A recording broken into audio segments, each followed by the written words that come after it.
So backpacking. I live in the Finger Lakes. We have a lot of hiking trails.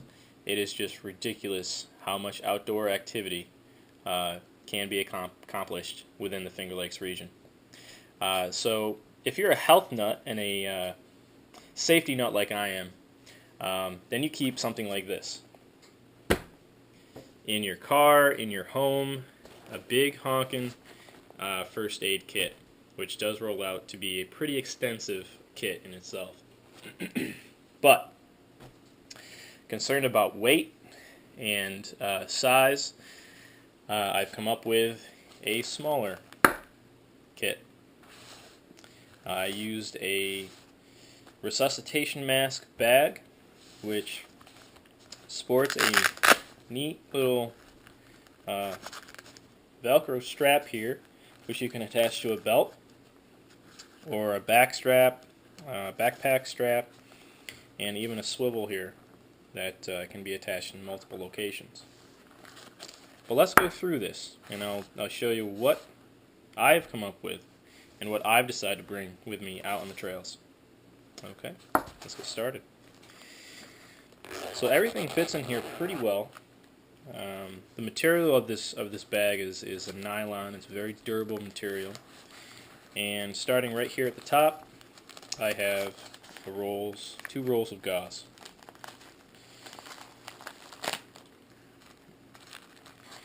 So these are 2-inch rolls of gauze.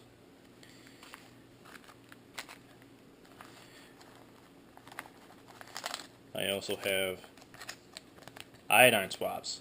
Now, iodine swabs are very useful because if you have like an abrasion that you know you can't put a Band-Aid on, or rather don't really need a Band-Aid for, the iodine is really useful. The swabs are already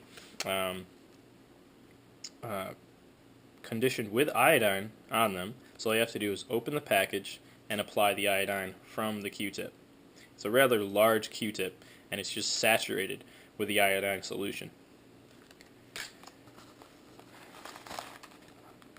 Resuscitation mask itself.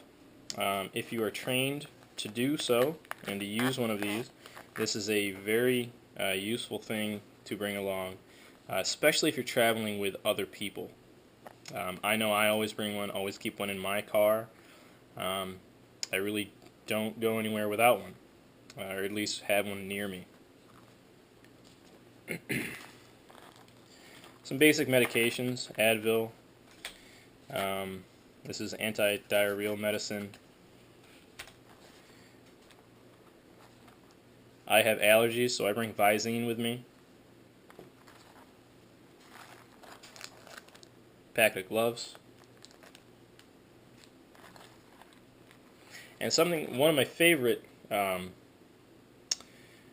things that I have in here is Nu Skin.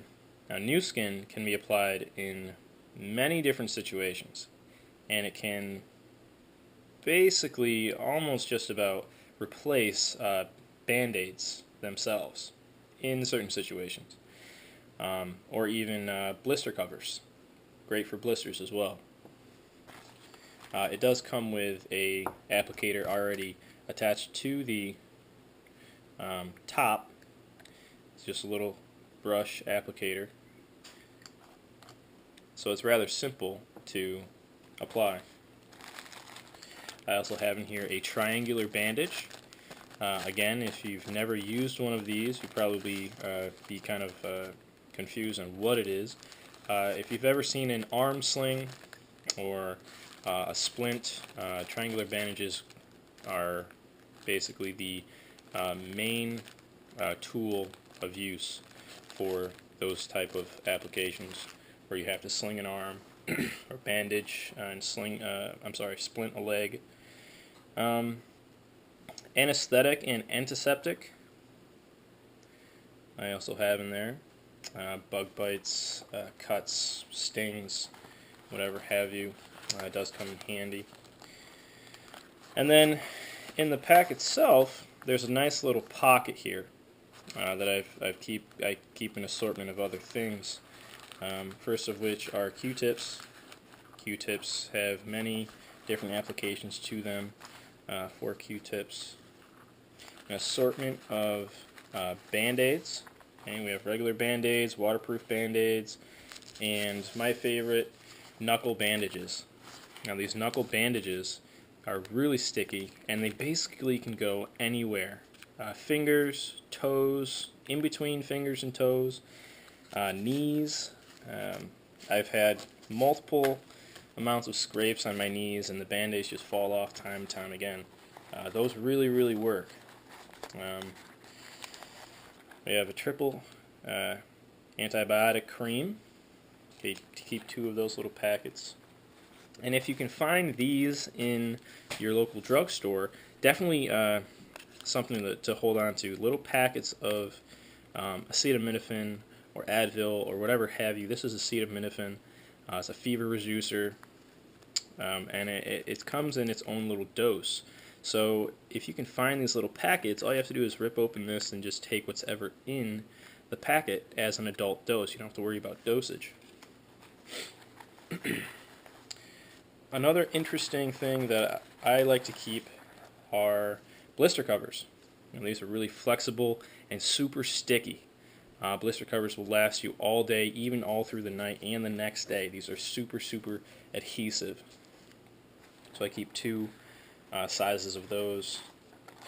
Alcohol swabs. Okay, don't leave home without those. Simple cuts and abrasions. I have a large 4x4 gauze pad. Okay. The first step go-to piece of equipment for cuts is a gauze pad. If you have any sort of first aid training, you know this. I have two 3x3 gauze pads, and all this stuff you can find in your local Kinney's Drugs or drugstore, or whatever have you. I thought that having the 2x2 gauze pads would have been not really beneficial because they're really small, and you can always get away with a larger gauze pad. Sting relief. Okay, you're going to be outside, going to be out with a lot of bugs. I thought sting relief would be a good idea. And last thing here, something that probably many people don't realize to have in their pack or their kit is an eye dressing. I mean, when we're on the trails, there's always low-hanging trees or bushes or things that really get in the way, and so I keep 2 oval eye pads in my kit. And lastly, which I don't have in front of me, is medical tape. Now, I usually just keep a roll of medical tape around, and of course that in itself has a lot of applications. Could replace Band-Aids or blister covers, help with slinging or splinting. I mean, hey, duct tape is man's best friend, but medical tape is, a medical maniac's best friend as well.